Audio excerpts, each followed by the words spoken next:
Well, today is DLC and free update day, so let's take a quick peek through what it has to offer. Also in this video, we're going to rank the DLC species, the new variants, and the DLC species from the last DLC that I never ranked, updating a rank video from before.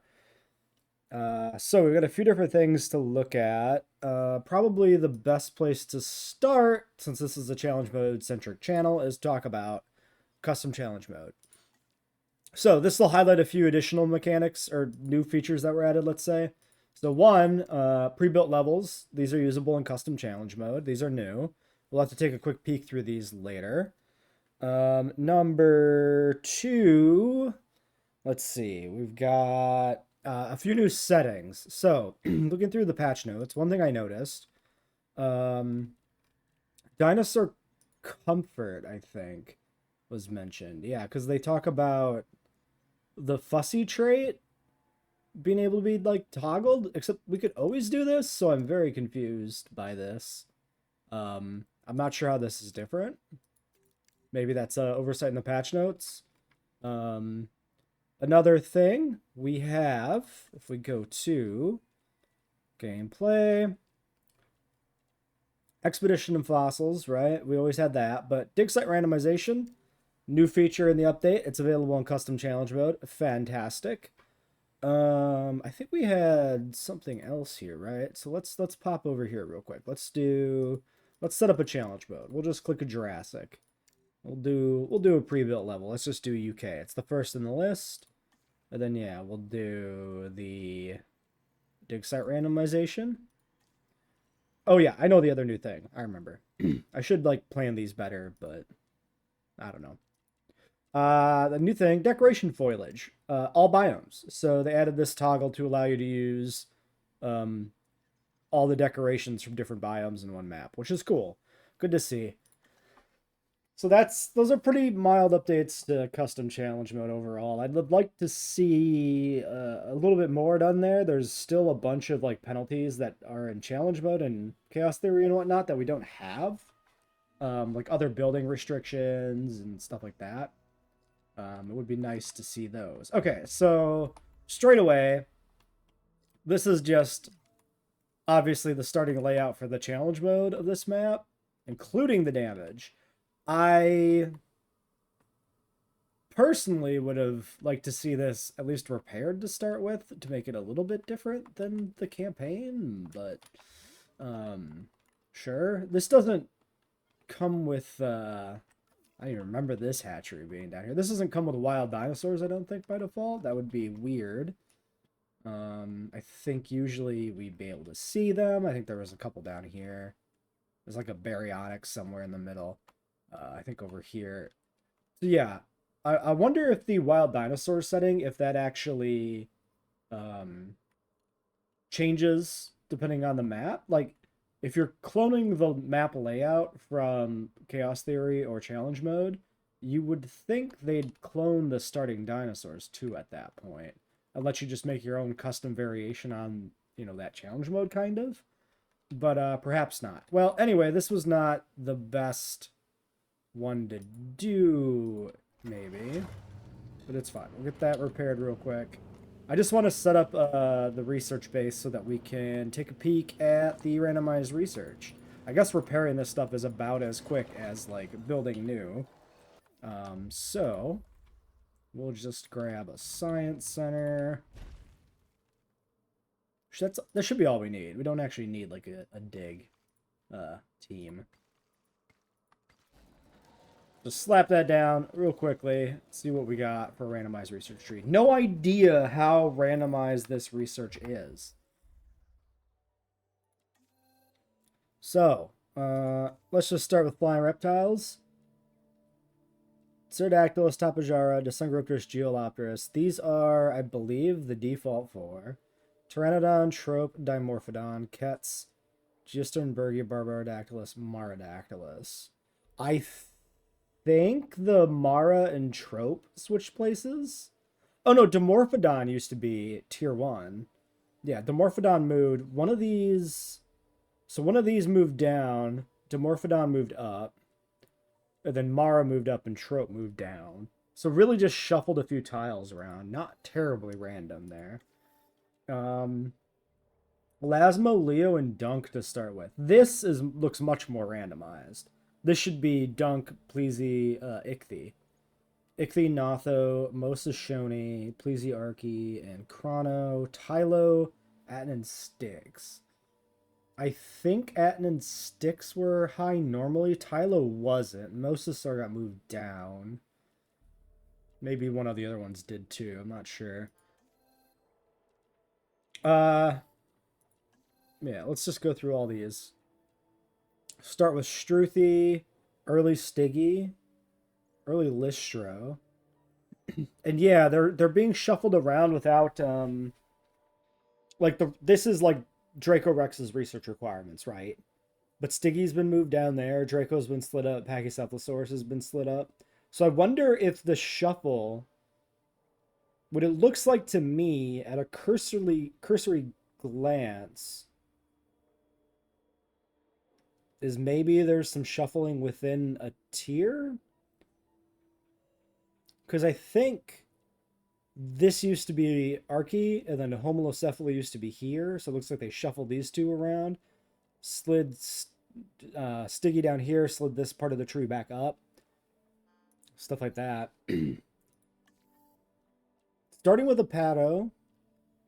Okay, Pato Kamara, a Marga Braki. So Marga moved up to the Braki research tier, which normally had Diplo. Diplo moved up with Niger, a Menchie, Dread Alamo way at the top.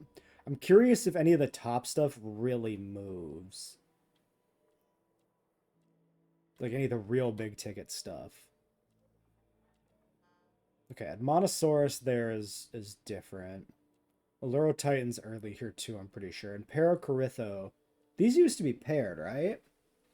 I'm pretty sure these were the same research. So it's not even taking the research tile and changing which dinosaurs are in it. This split it up. I think Mutta and Edmono used to be separate.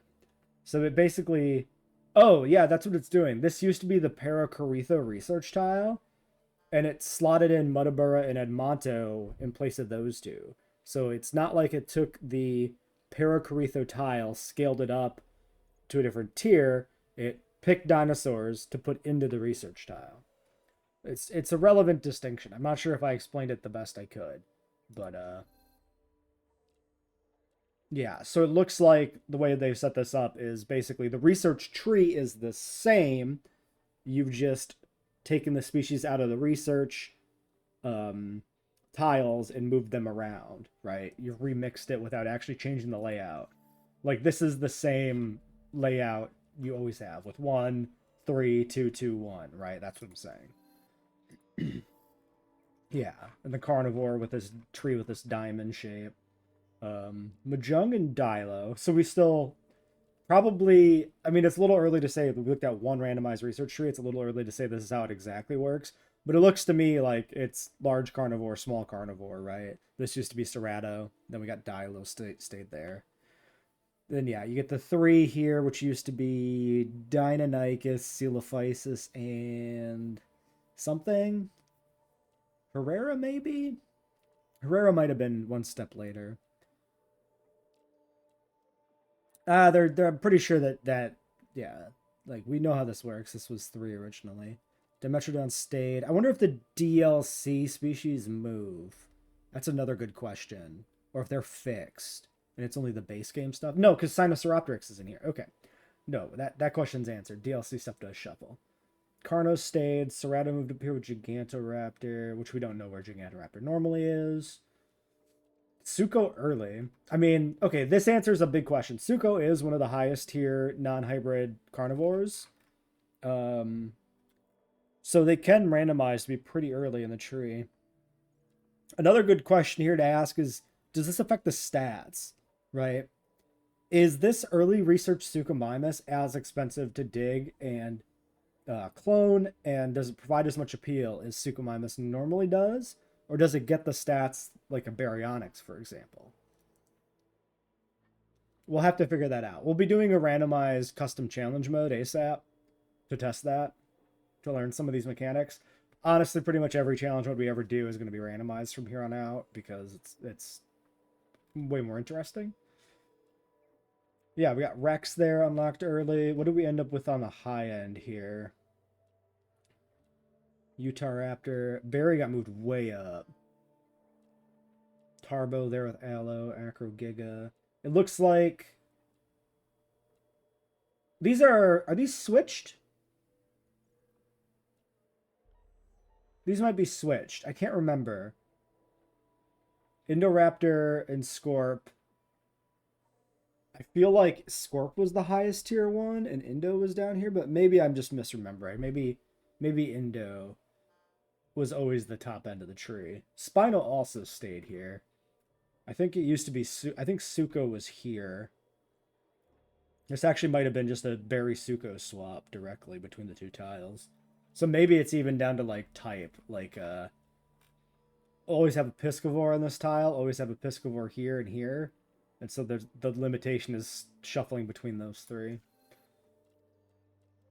We looked at medium and large. Let's just look at the armored one, starting with Casmo. So this is replacing the Pseudo. Kentra Woro, the same as always. Polacanthus is early. There's the Nasudo. Minmai. I think Giga and Stego swap spots. This one doesn't look that randomized. Oh yeah, Triceratops is not the top of the tree. Sino is. So Sino moved way up. But Theri and Anki are still here at the very top.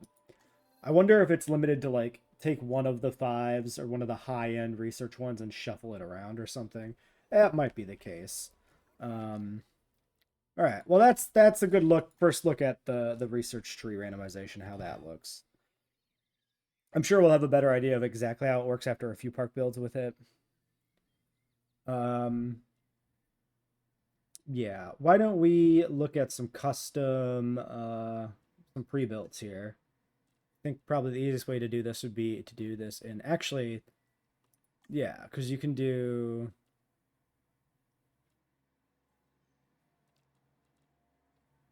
Actually, I think custom challenge mode is easier. All right, we'll do it. We'll do it like that. So, because this specifically just toggles here. Let's see what we've got for Isla Nublar 93. We'll do the ranking at the end. I don't know if I said that.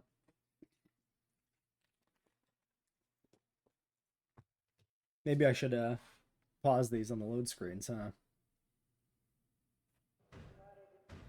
Well, this one's almost done. We'll do that in the future. Okay, thank you. Goodbye. Okay. Yep. So this is the map from the chaos theory, or maybe the challenge mode too. I don't remember for sure.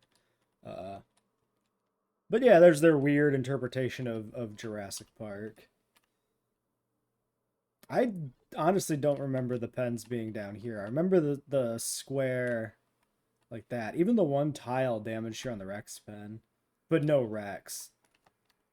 Interesting.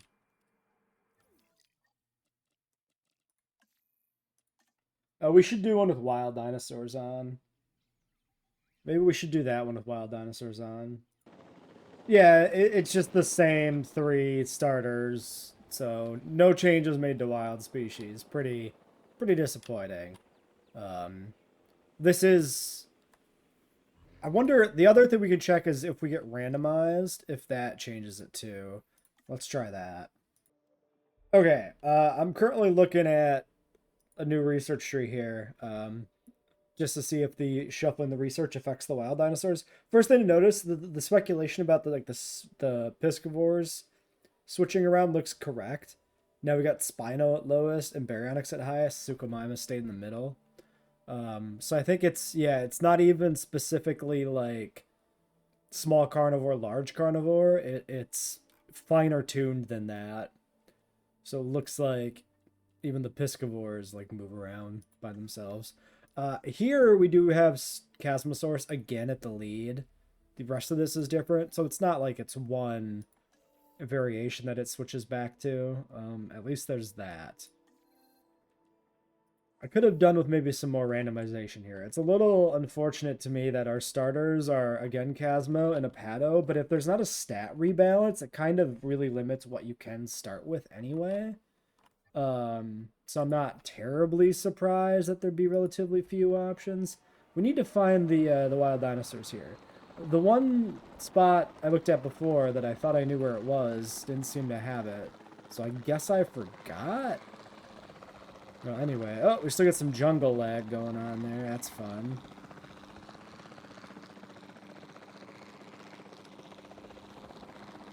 Okay, I guess I just didn't quite clear the right spot. Okay, well, let's see if these are... Here, they have the dramatic reveal. Are they Chasmosaurs or are they Nasudos? Or are they something else entirely? Where the frickin' hell are the dinosaurs? Hello? You got any... Oh, there they are. Okay, so the random dinosaurs, they don't change. So we start with Nasutoceratopses despite it not being unlocked in the research tree. Disappointing. It would have added a little more life to that mechanic if the randomized research affected it. And it sucks that it doesn't. I don't remember if I mentioned the Biosim map changes. So there's a bunch of map fixes in this that are way, way overdue from the DLCs. So one of them, we'll go back to checking the maps in a second. One of them is some fixes to Bios and Sanctuary. So they've added weather to this map in Sandbox. That's what the patch notes say. They don't mention custom challenge mode. We'll definitely I'll have to do a test run of this map, get it to like 1 star and see if storms happen. Because if they happen in custom challenge mode, we're definitely going to do a proper Biosin challenge finally. Another thing is the Jeeps had weird behavior on this map. So when you drive a Jeep manually, you can drive through the forest in Biosin, but the AI thinks the forests are impassable like they are in every other biome. Because normally you can't drive through the forest. Just this map is built different. So that's been fixed, and the Jeeps know they can move through the paths normally. Another fix they made is not to the maps, but to the building sets, which is the Malta building set only ever had a large hotel. It didn't have a small hotel, and so doing strictly Malta without modding the research tree was a pain in the fucking ass, because you would have to get enough people in your park without hotels to unlock hotels, which was brutal. You could do it. We forced it once, but it's really bad. It's like really hard to do, really slow and tedious, because your ratings are just really bad without hotels at all. So they've adjusted that research requirement. So that's cool. We'll definitely have to do a proper custom challenge Biosin only and a custom challenge Malta only, and just kind of play with those mechanics and see how the changes to the building sets are. So that's already a couple of different park builds there we can do. I think that's basically it. They fixed made some changes to territory and starvation that are worth mentioning. The dinosaurs are supposed to arbitrarily leave their territory less, which could be good, although depending on how territory decay ends up playing out, it could exacerbate issues we've seen on certain species where they tend to have too small of a territory for the number of members. Now, it says they shouldn't leave their territory for no reason. So maybe it'll encourage them to still kind of fan out if they don't have what they need in their territory, and then if their territory is good, it'll encourage them to kind of just stay there and hang out. Maybe. I'm not expecting much from that, to be honest. We'll see, though. The other thing is starvation fixes. So dinosaurs that are starving or dehydrated should now prioritize eating or drinking over fleeing, which should make a huge difference with scavengers that panic in particular,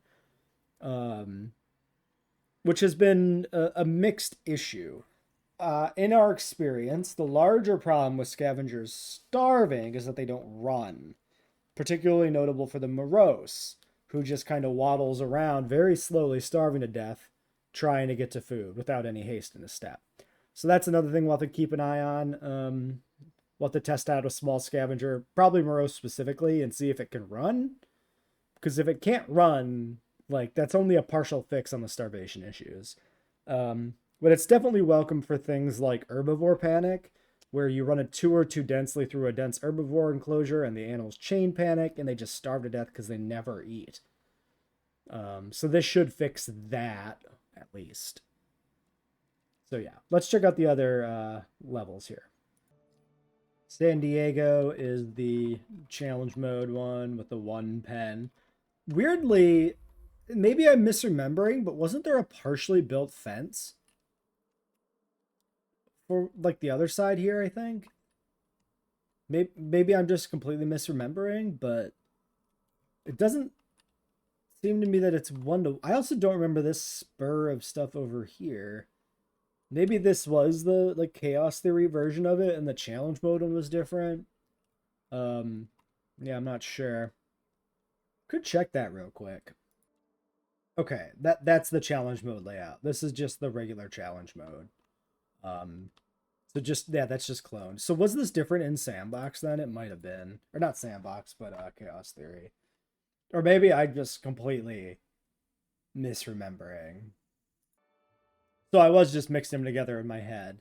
This is the Chaos Theory version, which is multiple partially built enclosures, and then the uh, backlot stuff over here. So a whole different starting loadout. So yeah, maybe these are based primarily then on the challenge mode versions and not the chaos theory versions, but they do mention the chaos theory versions.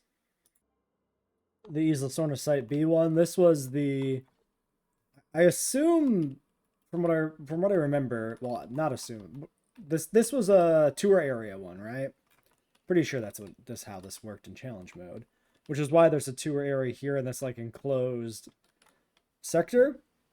So this is built to be that safari style park, but without the specific restriction of the tour area. Um, which is something. I mean, there could be a park build here, playing off of that a little bit. It's not. I mean, you could just do this anyway, right? The pre-built doesn't do that much for you, but you can still play around with it. You can still have a little bit of fun there, I think. Uh, next, New Block 2015 is an interesting one. It's a massive, fully built park, but all damaged. So this is the this must be the full Fallen Kingdom map, right? From that challenge mode where it unlocks piecemeal. This is certainly interesting.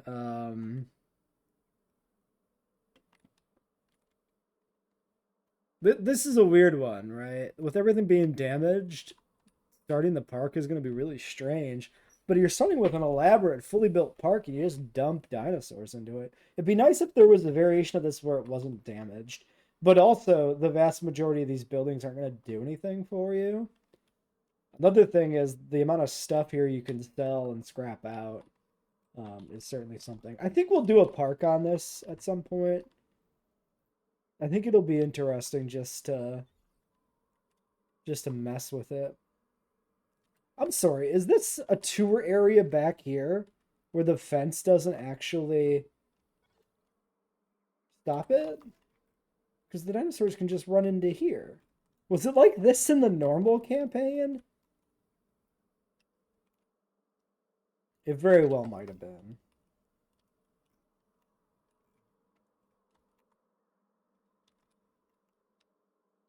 I guess a good question is like what would we do on this map? Maybe if we do like another XYZ's Jurassic World, we can do it here and spare a little bit of time building. I don't know. This is it's interesting because this is very clearly obviously based on Jurassic World with like the main street, the lagoon, and like the hotels on the south end and everything. But like it's not accurate. Like the placement of all these pens is nothing. Right? This is like the T-Rex kingdom. And the rest of this is just like good enough, right? Because like the entrance should be at the south. Most of the enclosures are to the north of the innovation center, to the north and like the east and west, not to the south. But they're working with what they got, right? I think it would have been much more interesting if these maps were actually custom built instead of just being cloned from the other park modes, because then they could have tried to do a more realistic take on Jurassic Park 1993 or Jurassic World 2015 and actually done the something that more resembles the real layout. Oh yeah, Isla Nublar 2018. So I thought it said 2015. Hold on, I gotta check the patch notes. Because I'm pretty sure I wrote down 2015, but that might just be me not reading well. Not that I don't read well. I'm just saying in this specific instance, I might have just misread. Where the frick are the patch notes? There they are. Patch notes, maps. No, the patch notes are wrong. The patch notes do say Isla Nublar 2015. This is Isla Nublar 2018. There is no 2015. Fascinating. Unless it's in here later? No, it's just 2018. It's just the damaged map. That's really weird. It's weird to mess that up. I don't remember what the 2015 world map had anyway. Maybe that one was basically empty, just the command center up on the hill that you always get anyway, right? Snow map, Sierra Nevada. So this was the did this map ever get a challenge mode, or does it only have the chaos theory? I think it only has the chaos theory. Because that's what this is, right? You get the little compound area to build up, and then the starting pens. And then you have all the dino hustlers and raiders that come in. Rustlers, not hustlers. Dino rustlers that come in. I guess they're hustlers too, right? Could do something with that. I don't know. The big appeal there really is the dino mechanics, the rustlers. That mechanic should be added to custom fucking challenge mode. Give me that shit. That was a really cool one of mechanic that never comes back. And that really should be custom. Because then like it would turn every map into its own kind of like defense point, right? It wouldn't be so simple as just like build the same park, right? You would have to build differently on every map depending on the parameters of the map layout. That would add a lot of gameplay. I think that'd be really neat, and it'll probably never happen because it's a DLC mechanic, so they couldn't like justify it as free content necessarily. I mean, they do free content that updates the DLCs, but this would be pretty big. I don't know. They could do it. Let's just be optimistic and hope and pray that it happens, right? That's fine. This video's taken way longer than it ought to. Arizona, you get the little bit of starting buildings in the starting pen from shit. This might be campaign. I don't even remember. Campaign or challenge mode, whatever. That's certainly a map we've had before. Very small. Washington. We've got the whole long narrow strip there with the little bit of building stuff up here from, again, of course, the challenge mode and or campaign, where you got the weird little tiny pens, some of which are oddly crooked if I remember correctly. This one looks like it slants inward weird. Yeah. I mean, we really do know what to expect at this point, right? These are all just going to be pretty much just a little bit of starting buildings. But we might as well see what they all have. There could be some surprises yet. Oregon's kind of interesting. We do get the one tile aviary, the one tile lagoon, which is kind of neat. So you could do something with that, maybe. Although having to like I guess you could do it like an aviary only run here. You'd have to dig up like your starting pterosaur. You just have to pick the right starting money total to make this work. Of course, everything's damaged. It does feel weird starting with like the one tile and like the lagoon just chucked over here hanging out, but it's certainly a map. Now this one's interesting. This is probably based on photography or something. Maybe the random like ranger posts and just like a fish feeder over here by itself. And then your tiny little starting node densely packed with the hotels, the arrival point, the response facility. Yeah, weird. This is a weird one to start with. Um, I have no earthly idea what you'd even want to do here. I mean, it's kind of fun having little compound and the decorations and stuff all in here. But to build any real park, you'd have to like put a path out and kind of tear this down. Uh, I don't know. Actually, kind of the neat thing here. I don't know if this is captured in the sandbox version of any of this map, but there's like the paths. You can see here to like guide your eye around the park when you're in the Jeep. Oh, there's like a bunch of veg and stuff here too. This actually could be kind of neat. No, I can envision a park build here where we try and use the existing veg. This is actually pretty unique, right? Because you don't get a lot of parks that start with paleo plants on the map. You could do something with this. Plus, it's a map that like you don't get to build a park. This is the photography challenge. So like that's pretty unique. No, we'll do a run here at some point. Miss Pennsylvania, so we're doubling back. Airstrip, Pennsylvania. I assume all versions of this have the airstrip, right? Surely. Um, Maybe not because there's no buildings. Uh, did I?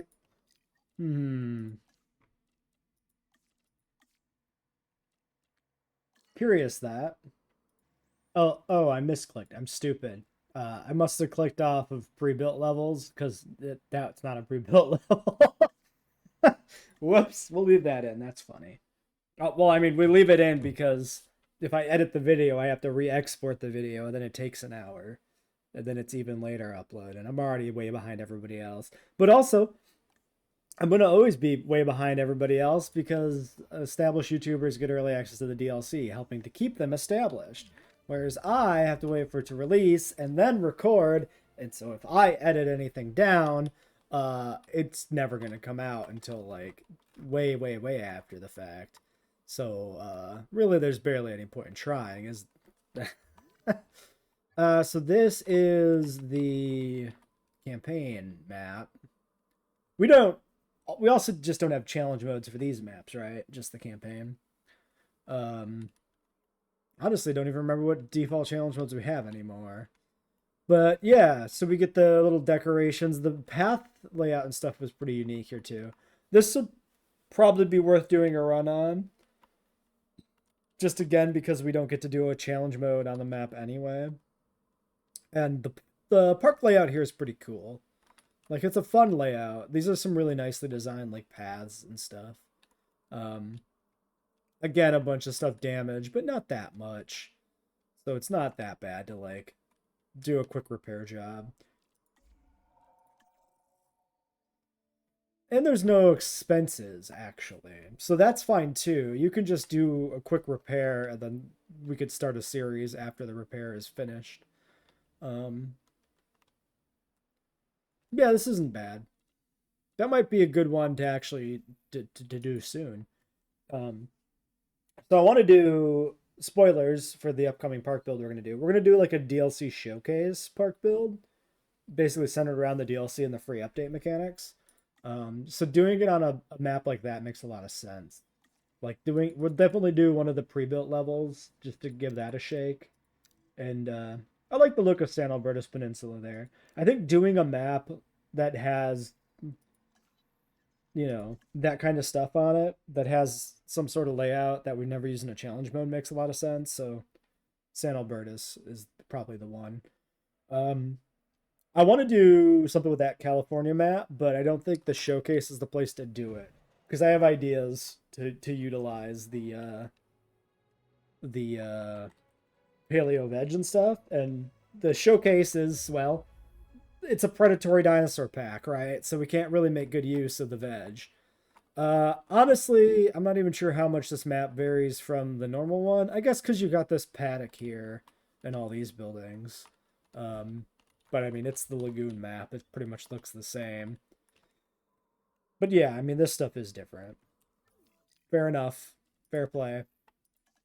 We've definitely done a few builds on the lagoon map. Did we ever do the expanded for that? I think we did something on the expanded, maybe. I honestly don't remember. Uh, Lastly, Santa Egidius or whatever island. I don't think we've ever done a proper park build here, actually, have we? We actually, yeah, we've done one on the other island. This is the one we've never done, I don't think, in a custom challenge mode. Because we had the failed exchange one we did, which was on the previous island we were, and then we've obviously done the Lagoon Island a couple times. Yeah, this is just the campaign level again, of course. Shit's damaged, gotta be repaired. This map is very much one of those maps where you're like, what do I do with this? It's just a small little blob. I mean, it's not awful. Like, I think the biggest thing that like makes this map not terribly interesting is just the other two Malta maps are just this but better. Better in the sense that they got, you know, the more interesting layout in the Albertus map or the lagoon gimmick on the other map that set them apart, right? Whereas this is just blob on a beach. And that's not as exciting. All right, well, let's do a quick look at the new DLC dinosaurs in game, and then we'll do some species viewer looks, and then we'll rank some stuff. First, quick stat overview. Concavenator, 1 to 2 eggs, humble, antisocial, tolerant. So we've got a kind of maybe a Cryolophosaurus level creature here that you end up putting in a 1 or 2. Yeah, min pop 1. And just kind of not expanded into a big pack. The antisocial kind of keeps with that. Thirst low, appetite high, attack. Lifespan 37. What the shit? 37? Wait.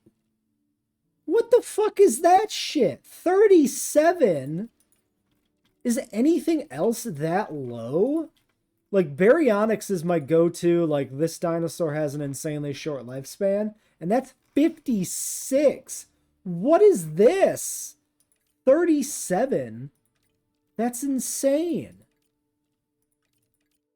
That's wild. Why is it so low?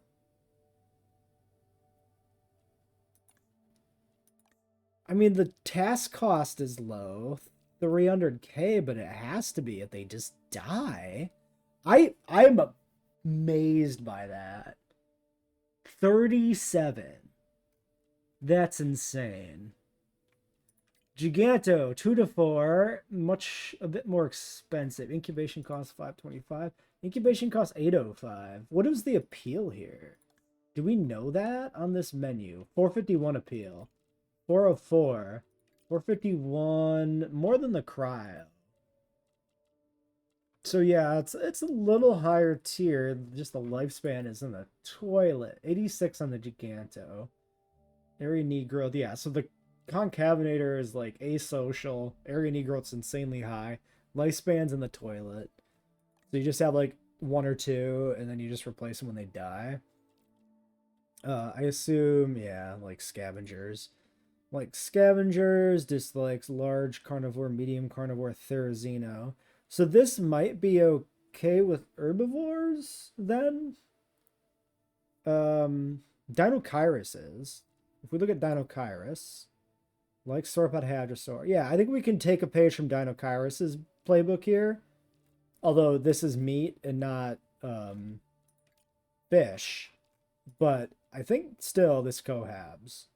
Just not with much. Min pop 2, so they are slightly social. Ground leaf. Damn, ground leaf. Not. People were thinking this might have been a high browser. Was the theory a high browser? I don't remember. No, theory was ground leaf. So was Dinokairos. So yeah. We're not getting any interesting high veg users to pair with sauropods. The tall stuff remains sauropod only. 2 to 4 eggs. Short-lived socially. I mean, this is pretty much a dinosaur. I don't think there's anything crazy that stands out there. Next, Harbo. 1 to 2, 92, antisocial intelligence, strong fit, 490, 785 appeal. So, high appeal, but not insane. This is more in the category of like, yeah, like Utyrannus, probably like Acro Karkar. Allo? Actually higher than Allo, lower than Acro. Lower than Karkar. So this is like Allosaurus tier. Maybe a little bit between like Allo and Acro. Genes don't look crazy. Costs don't look crazy. Sand, prey, forest, typical shit. Yeah, typical. 68 lifespans, probably not unusual. Yeah, okay. Yeah, the stats don't look unusual there. Utahraptor, 2 to 4, social fit, 317 appeal. That's probably pretty good for a quote-unquote small carnivore. What is like the highest tier small carnivore? Not scavenger, small. I don't know. Monos that much. Or is it like cryo tier? It's like cryo tier, but social. Yeah, having that like 300 or so appeal. But that's interesting. That kind of takes its own little spot. Yeah, a good bit more than the Australovenator. That's interesting. So that makes the Utahraptor's like park roll a little unique. I like that. I like that. Having kind of a little bit of a mid-tier, but still small, social dinosaur. Like a social Cryolophosaurus. Yeah, typical stuff there. 72 lifespan, area need 25%. Slightly worse than Raptor. Makes sense, it's chunkier. You won't have as big of a pack size as you could with like a Raptor, sure. Yeah, not much to glean from that. That seems completely reasonable to me. A lot of this is going to come down to like expedition cost and like research cost and decide if these are good or not. Like Utyrannus is kind of like a threshold of goodness, 600 for a mil.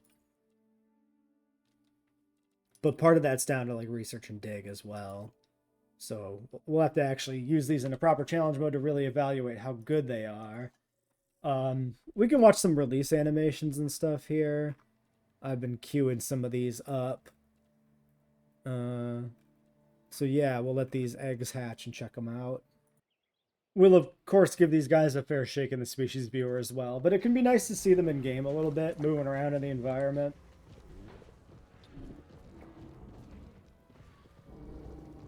Can influence the opinion, you know, on ranking these guys.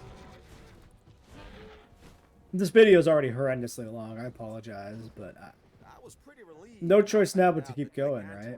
Wasn't actually some kind of gigantic velociraptor. That would have been a recipe for disaster. What we have here is actually more like an oversized oviraptor. Yeah, no shit. No shit.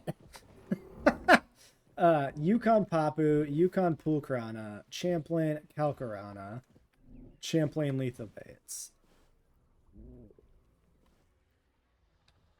They are, in fact, a very large oviraptor. I really like the patterning on this one's body with these like dark spots. That's really nice.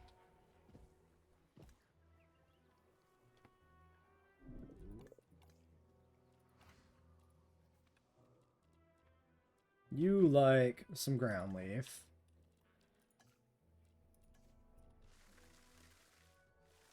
We could throw some environment in here. Look at him against the foliage. And make him happy, even though comfort's like not on. I don't know if combat's on.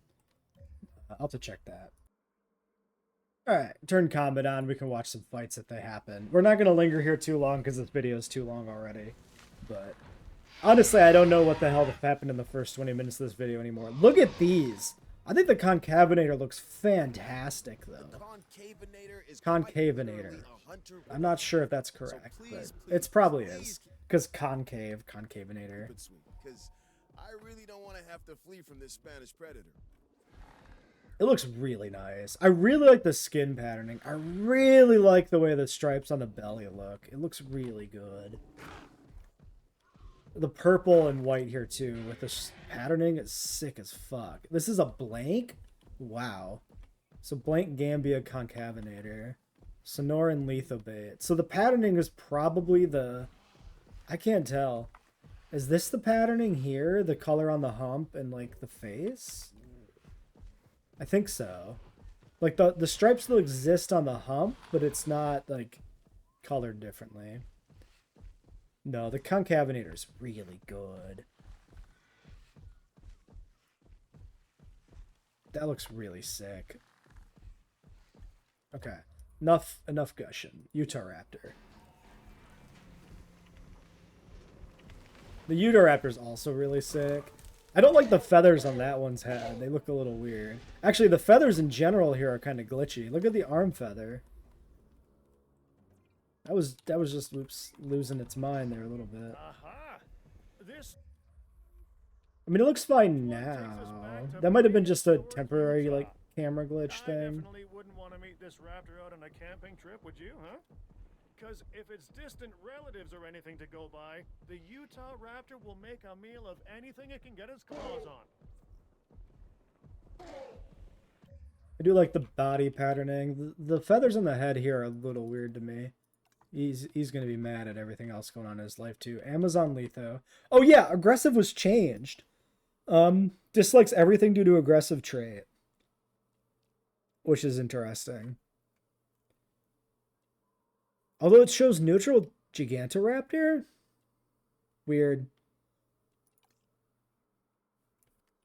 That's a good change for the aggressive trait to make it more clear what it does even.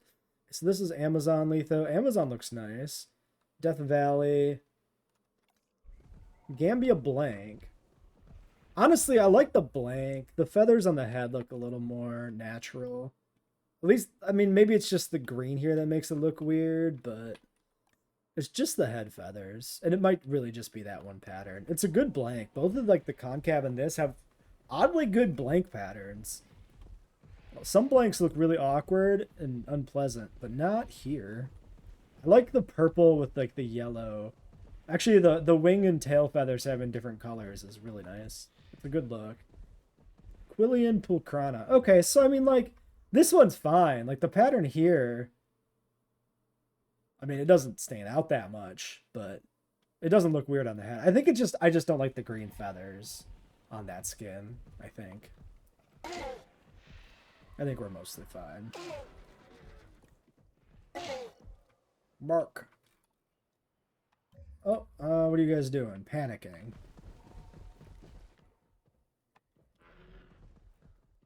Don't stand by the things that are going to freak you out, then.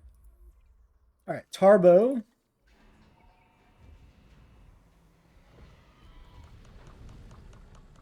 Oh, shit. We gotta watch the Tarbo release. Bad time for a fight. Good release animation. I have seen some of the animation stuff already. Like, these guys have a rolling in the dirt animation that's really nice. I have also seen the pattern here. This pattern, I'm not sure I like this. It reminds me of the Herrera in a bad way, with like the facial patterning looking really splotchy and weird. Not a fan of it. Amazon Papu. This one, Great Sandy Letho. This one actually looks way better. This is actually not bad at all. So maybe that's just the key. Just the patterning needs to be something that accentuates the face color and doesn't like clash with it like this does, because this looks strange. Oh, look at the nose color. Don't really see it here. Interesting. It's not even, I would have thought it would be on like the little hornlets, but it's in front of them. What happened with that fight? I guess nobody lost. So there's that.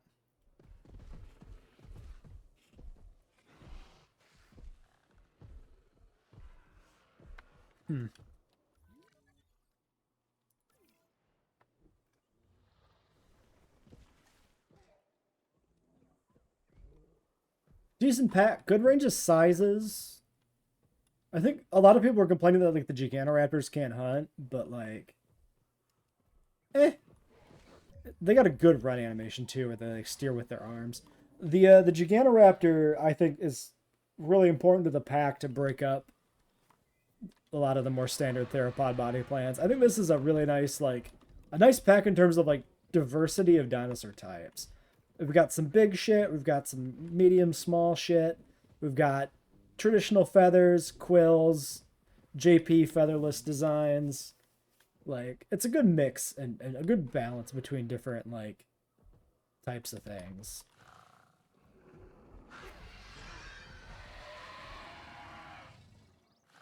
Really good social animation on the concav there. We should have zoomed in closer. Whoa, what the hell?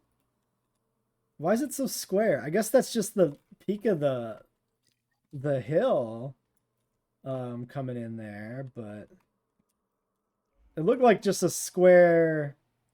Okay, yeah, it's not. This is weirdly square. It just looked like a wedge of darkness going through the map. Very straight over there too. I guess it's probably just an approximation of the mountain outline. I've just never noticed how weird it looks before, but yeah. Oh, you were eating meat, maybe? We missed it.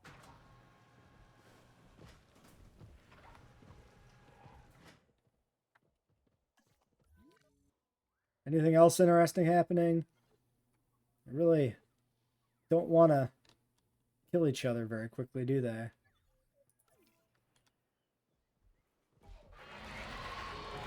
Concav yelling at the big chicken. All right, well, this video is already too long, so we can't spend too much time here trying to see things that are happening. Okay, I mean, they just take a piece of meat, I guess. The run animation is pretty good on those guys, man. That's pretty great. Wings out, book it.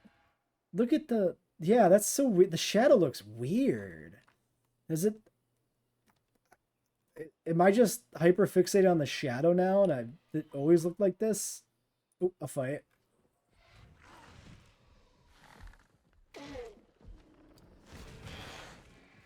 Honestly, surprised to see that these are roughly the same scale.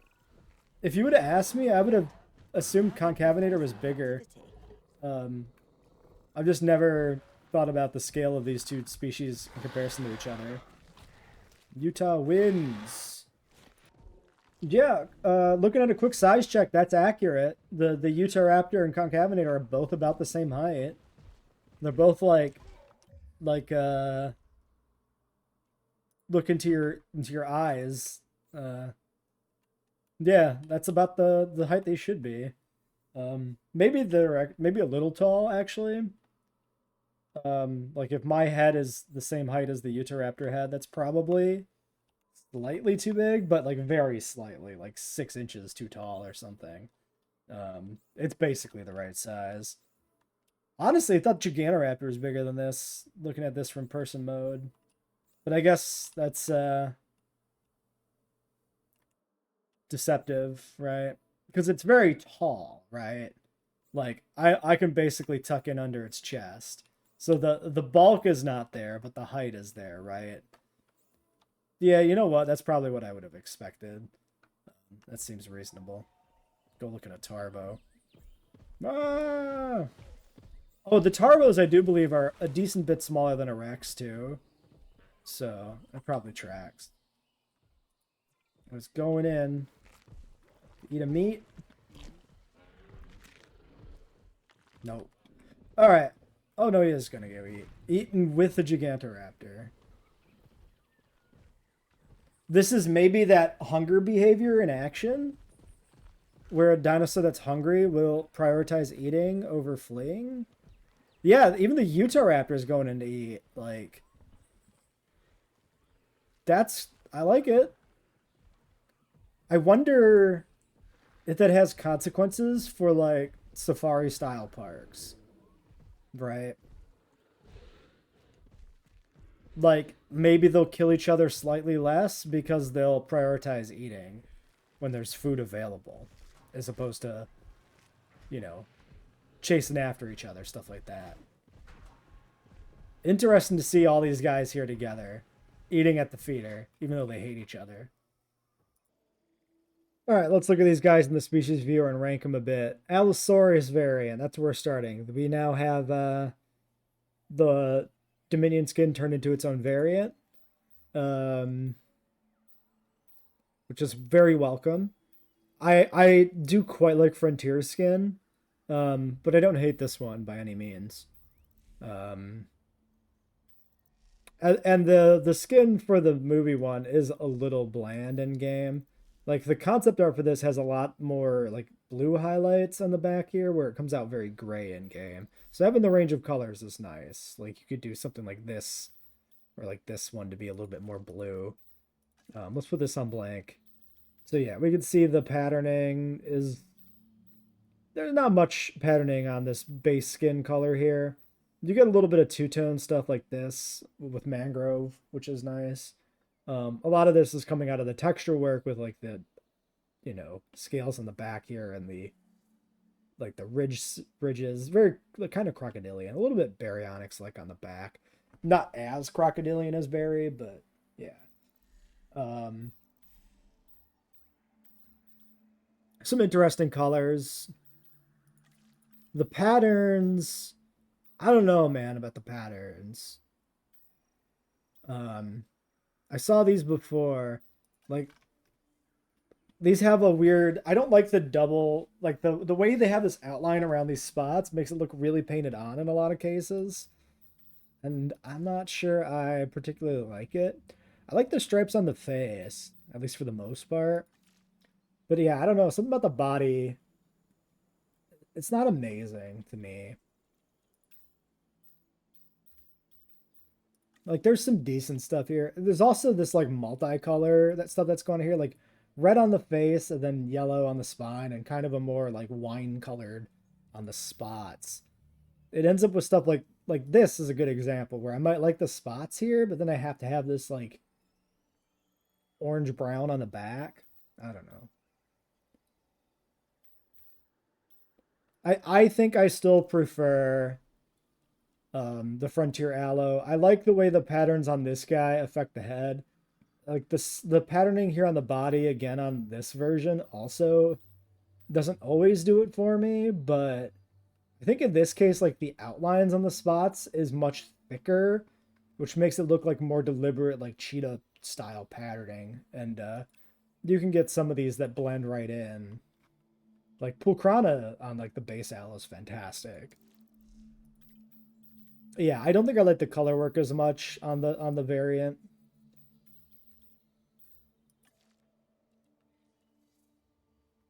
And I like the way the hornlets are colored on the Frontier Aloe. And here they're not colored. And you just get the mouth stripes, which I like the mouth stripes too, but like I'd prefer colored horns over the mouth striping, I think. Yeah, and they kind of blend in weird on some of these skins too. Um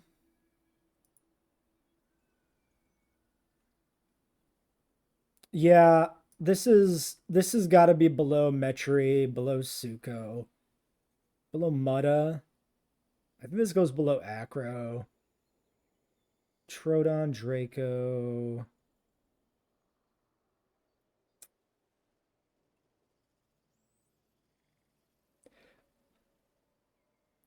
I should probably rank this based on theropods. Do I like this more or less than like the baryonyx, for instance?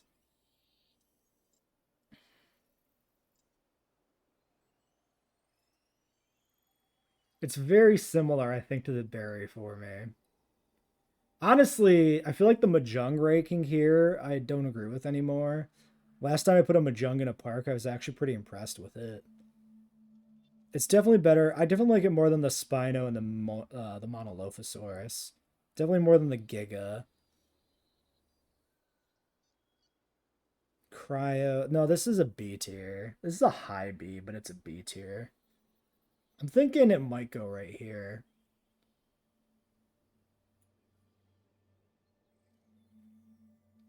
Yeah, I think it goes behind Cryolophosaurus and Chronosaurus ahead of Alamo and Wuro. That feels right to me. I feel it calling me to that spot. What else? Acro, Allo. Okay, Archelon. We're just gonna do these in the order they come up. We'll just go alphabetical. The big old turtle guy. We're not gonna spend as much time looking at these guys because we've seen them all before. I just need to find a nice one to make me think about how much I like or don't like it. Archelon has the nice benefit of crawling on the platforms. Gives it a unique role that you don't get from a lot of other aquatics. I think that already boosts it in my rankings. Let's see. So aquatics, nothing on S. We've got Attenborough is the only A tier. And then Chrono, Styx.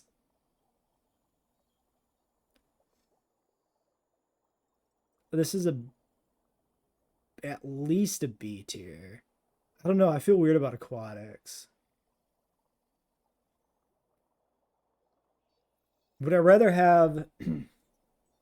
I mean, so at the end of the day, right? In any given park, I almost never really want aquatics.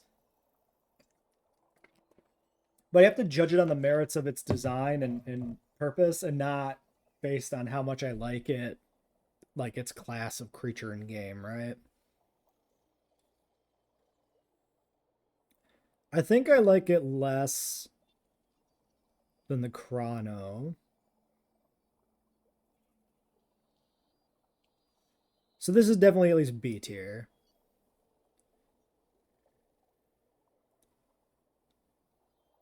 I like it more than like. Yeah, I foresee myself using this, I think, more than the Allo. I think it actually goes right next to the Allo. It's kind of weird that I think it ends up right there, but I think it does.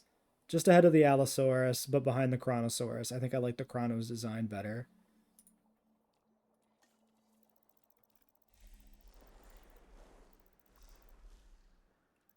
Next.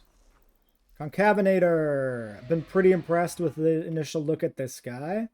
The quills are actually pretty unique. If I'm not mistaken, the only quills we have are the JP3 Raptors.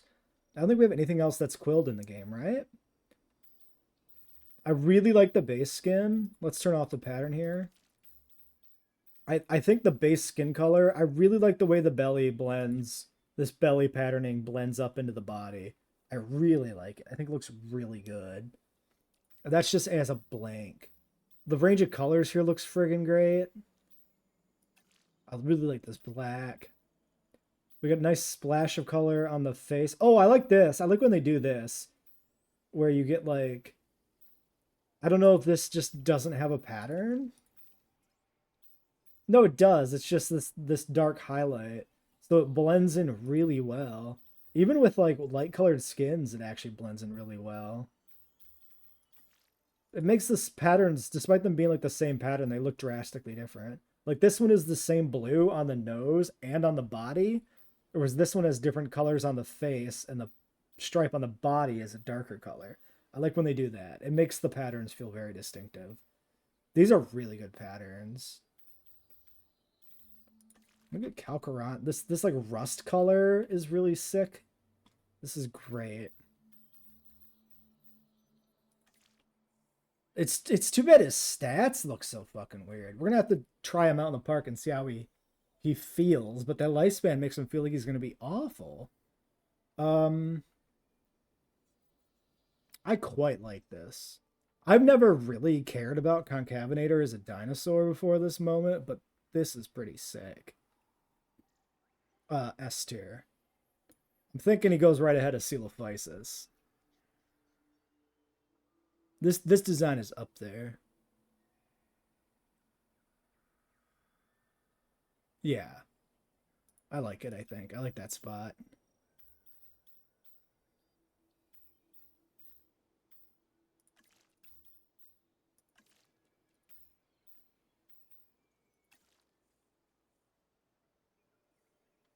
Yeah, fantastic creature. Good stuff. Dimorphodon variant. Smaller, makes it more unique. Pycnofibers, horrendously under represented in the pterosaurs in the game. Ooh, some interesting colors. There's a better way to display these guys, right? Yeah, there we go. That kind of works.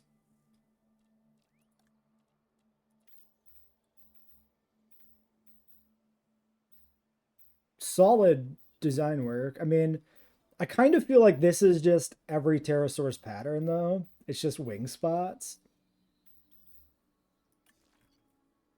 There's some striping on the face, but like, I feel like, ooh, wait, the tail, though. The banding on the tail is pretty neat.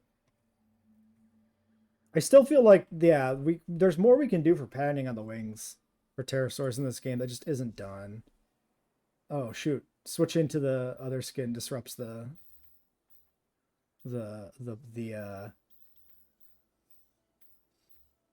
positioning of the model. Yeah, not bad. I mean, it's definitely better than the regular Dimorphodon, but this was already true because this thing is just weird scaly thing. The one weird thing here is this like brutal underbite. But maybe it has that for real. I don't know. I'm not a Dimorphodon scientist.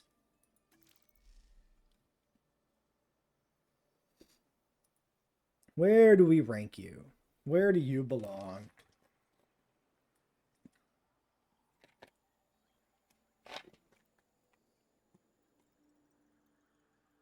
I mean, definitely ahead of the other Dimorphodon, of course. This is not up to the level of like the cats or the Geolopterus. Let's actually have the variant here. It's still got weird face. It's still like the pycnofibers on the body feel like a weird little cloak over the shoulders. And pycnofibers are just feathers, by the way. Uh, Definitely goes ahead of Pterodactylus. Is this really going to be B tier, though? Does this go ahead of Pterodactylus for me, actually? No, I don't think so. Where'd I put the other Dimorphodon?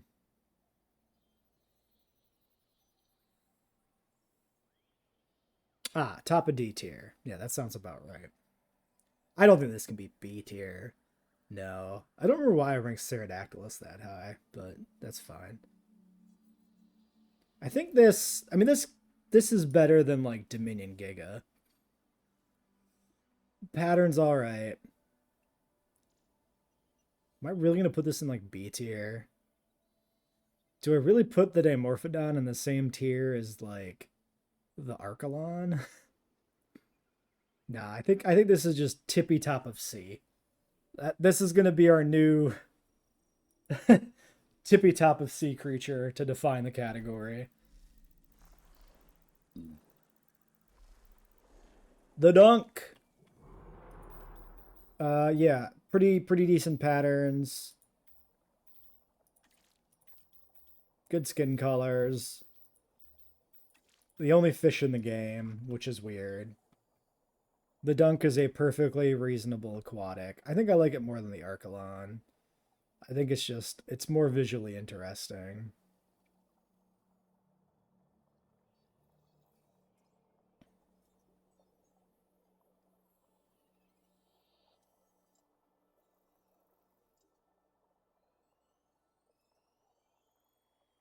Yeah, it's not like mind blowing, but it's solid.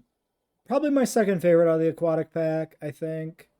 I think it sneaks in ahead of the ichthyosaur here is like your potentially just a small aquarium creature. Like if you wanted a aquarium full of some sort of swimming guy. Definitely like this more visually than the ichthy. I think this belongs higher.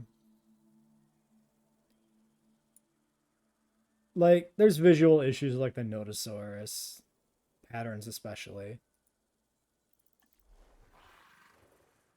What does it sound? Does that get picked up on the recording?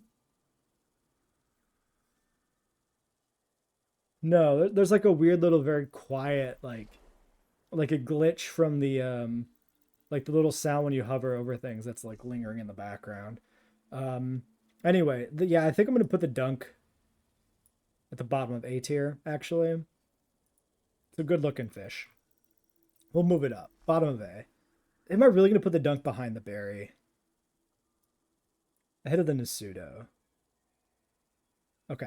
Yeah. Next. Gigantoraptor. Really good animation set on this guy. Ooh, some good colors. The blue is really nice. That's a really vibrant blue. Pattern is the feather highlights, which is a little but not bad. I like the patterning on the feathers here. Get some like highlight feathers on the neck, which is kind of weird. Not actually sure I like that much, like these like standout feathers.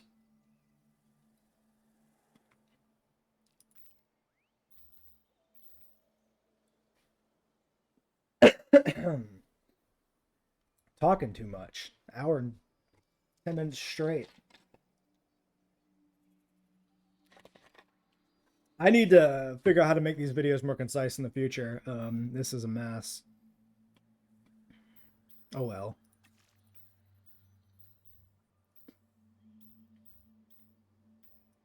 The red's nice. Pelophylax usually makes me happy. I mean, it's not bad or anything, but I don't know if this does that much for me beyond like the we already have the Dinochirus and the Therizinosaurus with like these large feathered like herbivorous or omnivorous theropods. This isn't up to the caliber of either of them, I don't think.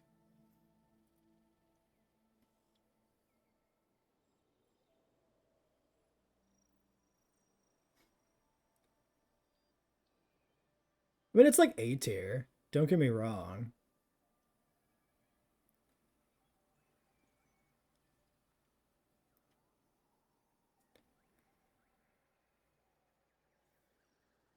Maybe like right there, kind of bottom middle of A tier. I think something like that. Then we got. Am I missing anybody? Shoni, Noth, Tarb, Utah, Brocky. We skipped past the Brocky variant. All the way back to the Brocky variant. 2001. Decent range of base colors.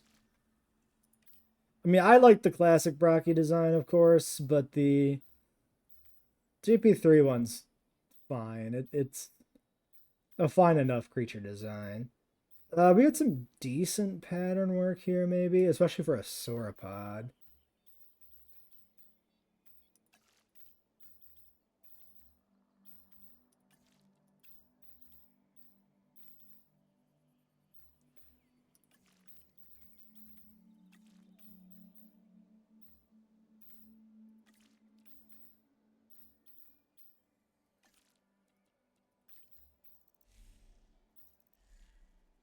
Yeah, the pattern like is not the same as the film patterning here, but it still like evokes it with the striping, right? I like that. I like that the film pattern's not like completely thrown out or anything. That is like a variation of it, but different. That way the film creature still like looks like it belongs if you do a randomized herd, right? Yeah, and if we compare to like the default, like what are these? These are nothing. It's definitely this is pretty good. So Dreadnoughtus is still far superior. I have a love for Diplo despite it being not lovely. This has to be A tier. Because just the color work alone on a sauropod elevates it.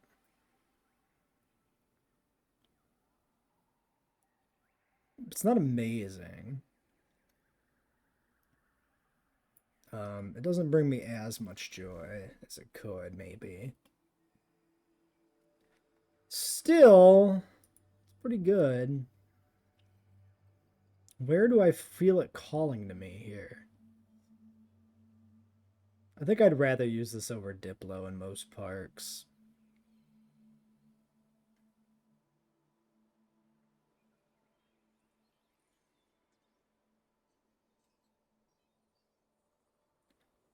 Maybe sneaks ahead there a bit, something like that. Solid sauropod design, I think.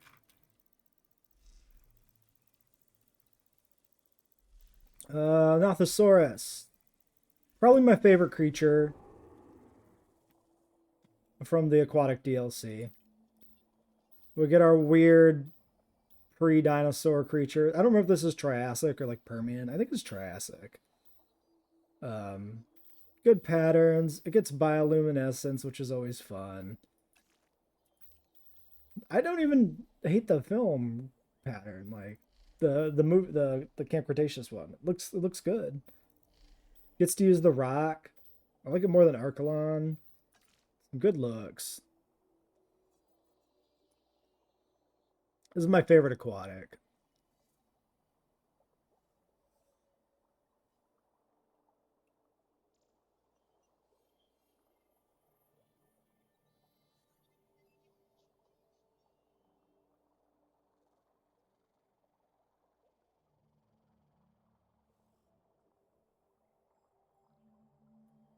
We'll put it in a high A, I think. We'll put it like there. I think that's pretty good.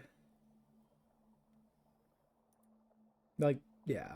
I like the Nothosaurus. If I'm going to use any singular aquatic in a park, it's going to be that.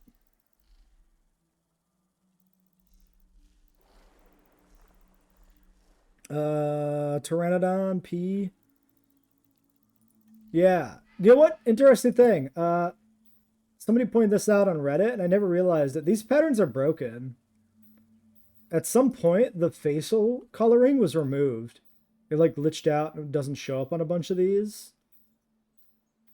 It's just like the highlight rim around the eyes, but like the interior coloring doesn't show up. And apparently they fixed it for the Rana patterning and brought the red back on the face like it's supposed to be, but the other ones were never fixed. And like you should be able to have like a yellow face, probably Calcarana was yellow. And I'm sure like in old videos on the channel you can see this. It's an ugly design, so I never used these. So I never caught that, you know, it was bugged out.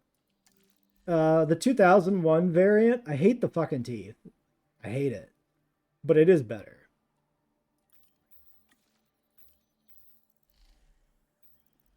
In some of the images, I was kind of hopeful there weren't teeth, but yeah, there's teeth.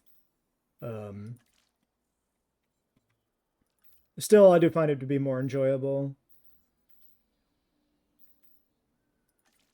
Colors are all right.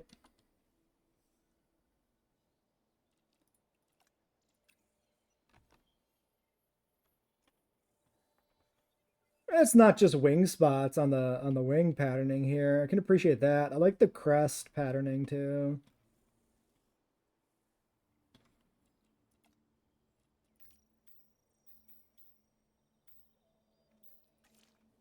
Yeah, I like the tips of the wings being colored and then this set of spots by the body.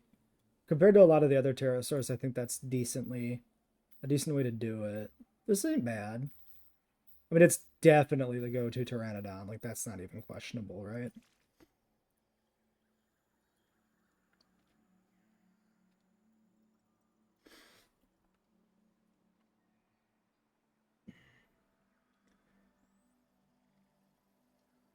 This has to be at least B tier.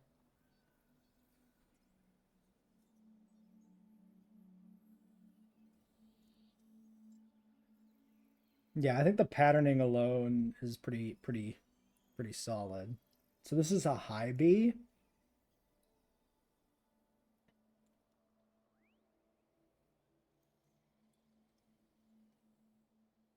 I mean, I don't like the teeth. This is basically a counterbalance between like the teeth and the patterning. Maybe like right behind the Styxosaurus or something. One of the better pterosaurs in the game, but like I don't know. I think a lot of the pterosaurs are pretty mediocre. I mean, some of them are really good, obviously. Geolopterus is like high up in S tier. Ketz is up there. I've had a fondness for Mara since it released, but like I think a lot of them are pretty forgettable. The lack of pycnofibers on most of the pterosaurs is weird. I'm sure we'll have plenty of time to get more pycnofibered pterosaurs, though. Shonisaurus. Big whale vibes on this guy. Nice orca patterning. I like the way the pattern works with like these highlights.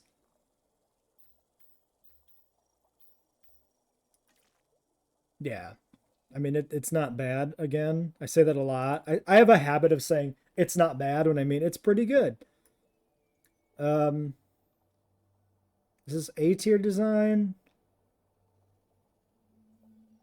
Probably not with the standard I've set for the aquatics. This is probably a high B again.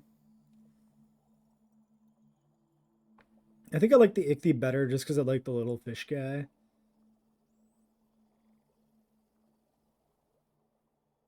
I think Archelon's more unique, so I like that more. Styx I found some fondness for too. I think I like Styxo more than this.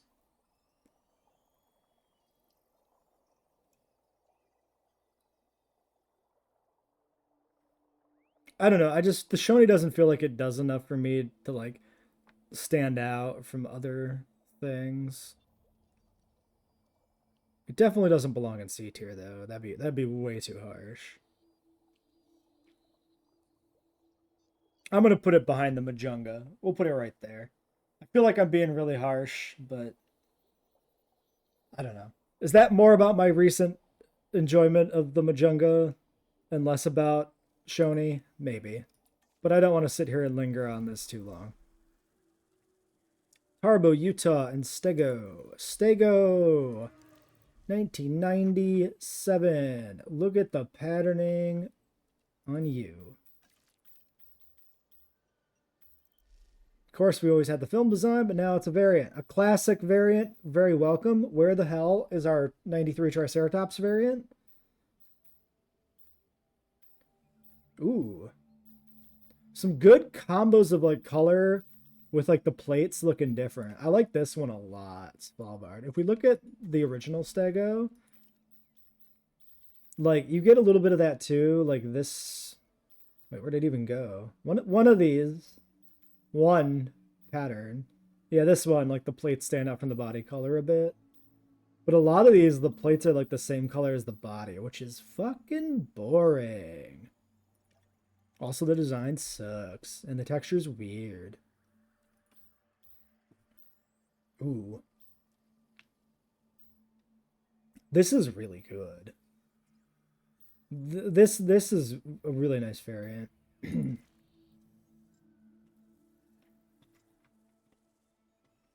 Yeah, good work. You're taking a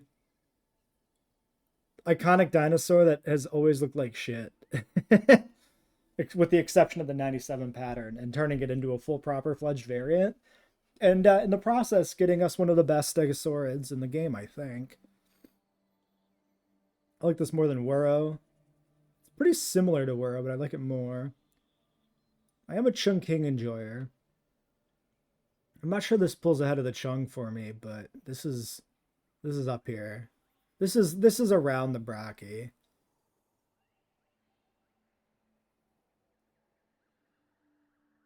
I think it's ahead of it. Because this is taking a film design I like and adding some nice colors to it, as opposed to taking a film design that I'm not as fond of, like the Braki from JP3, and then doing something with it.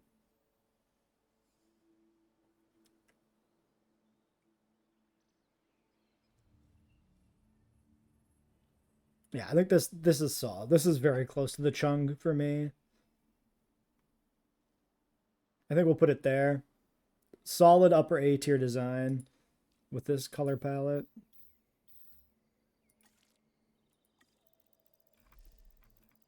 Tarbosaurus.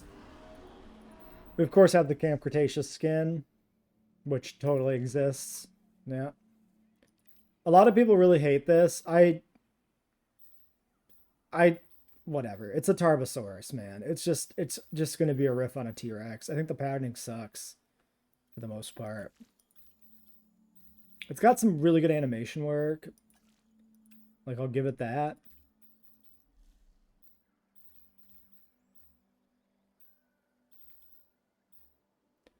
Yeah, this doesn't do much for me. We're never going to use this in parks.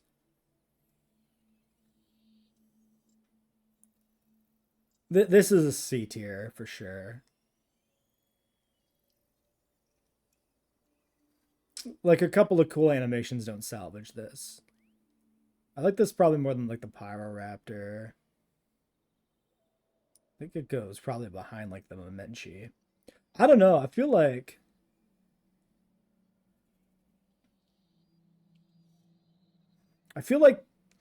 the Anki and Stag here are boosted because I'm evaluating kind of a compromise with the film skin, right? Definitely for the Anki, that's true. I think I need to replace the Stego.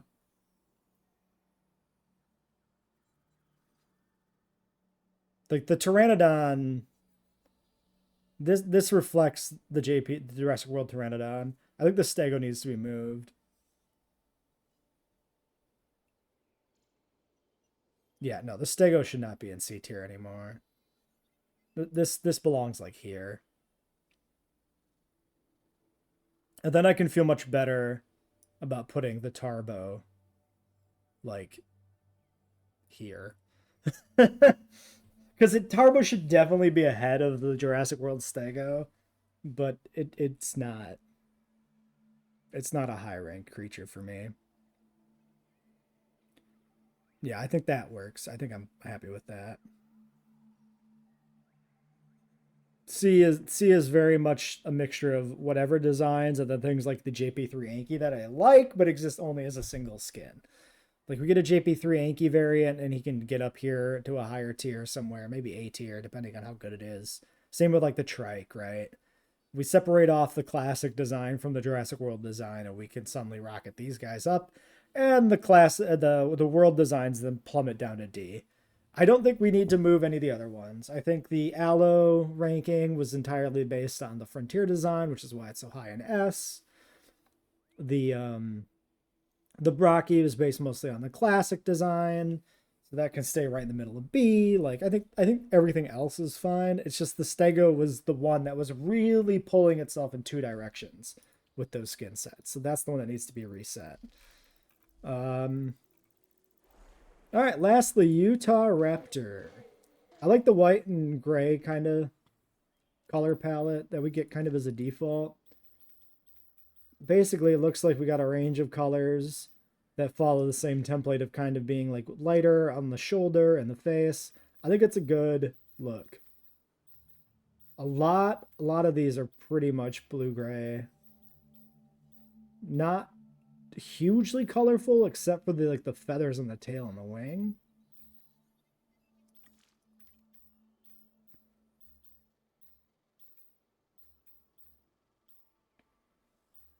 I talked before about the feathers on the head looking a little weird. I think it's largely the lithobates that does that. I actually think I like the blue on the Pilo. That seems pretty cool.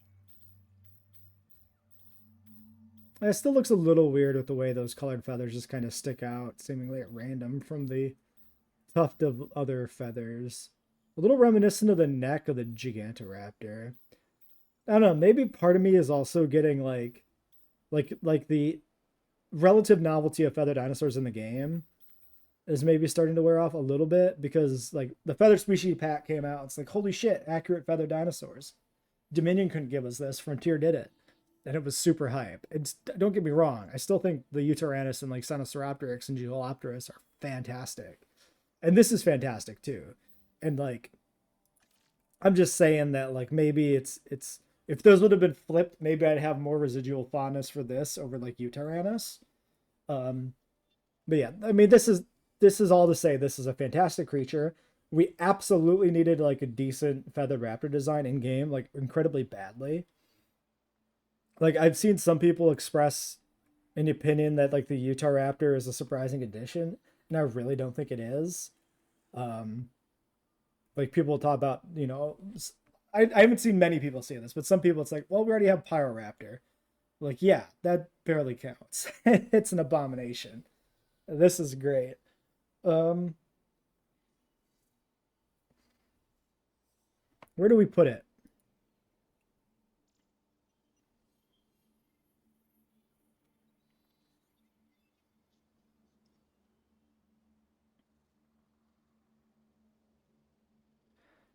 I'm torn between low S and high A. I like the Concavenator more than this. This is definitely right around like Iguanodon, Ket's, Metrisuko range for me. Like, I don't have the nostalgia attached to like the film Velociraptor and Rex designs for what and whatnot. Um,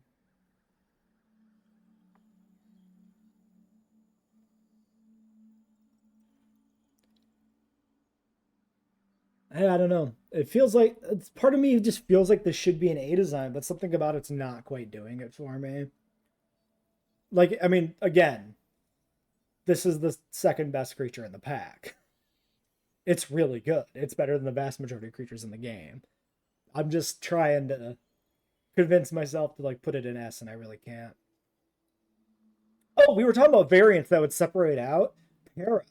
If we get the Dominion Para as a variant, that stays in like S tier and maybe even moves up.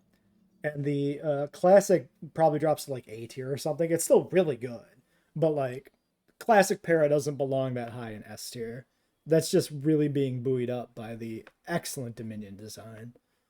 That's another one that will definitely change if those separate out. But yeah, this guy.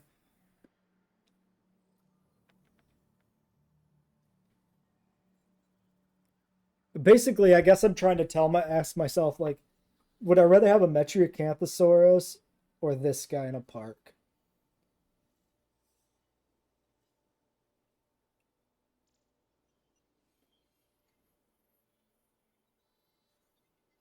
I think this is bottom of S tier.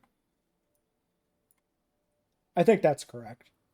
I think this pulls ahead of the Metri, and I think it slides just into S tier. Yeah, that feels right to me. All right, well, that's what the rankings look like. Oh, God, don't scroll the window. Jesus, don't scroll the window. All right, solid S tier design.